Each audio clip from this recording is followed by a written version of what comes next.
الفطار الملوكي او بالاخص فطار الفراعنه مملكه عم وحيد. اسال خوفو وهو يقول لك مين عم وحيد. رايحين عند عم وحيد وهو موجود في الظاهر ولا المستشفى الكبتي، وعلشان تروح له فانت لازم تفوق عشان الراجل ده بيعمل حرفيا عظمه كبيره، وعن الثقه الكبيره في طبق الفول وطبق البطاطس الجمبري اللي بيقدمه. فلو سالتوني بتحب تاكل ايه من عند عم وحيد، فوالله هحتار من كتر الجمال اللي بيقدمه. ويا ترى بتحبوا البلدي وتغمسه ولا في سندوتشات وتقمسه؟ والترابيزه اللي انت شايفها قدامك دي مش غدا ولا عشاء ولا حتى سحور في رمضان، ده فطار المملكه من عند عم وحيد. وانا من عشاق ال120% من طبق الفول المصري. عايز اصب على الناس كلها حبيبي بالذات الاهلاويه.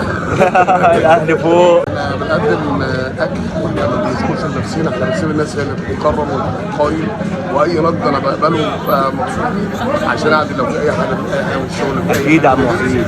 انا عند فول وحيد، واحنا كان عندنا كام شكوى كده ناس بتشتكي من التاخير، احنا ظبطنا كل ده وعندنا كل حاجه بقت تمام وكل حاجه متاحه وفي قاعده وكل حاجه موجوده، عشان الناس كانت بتشتكي منا مره واثنين بسبب التاخير.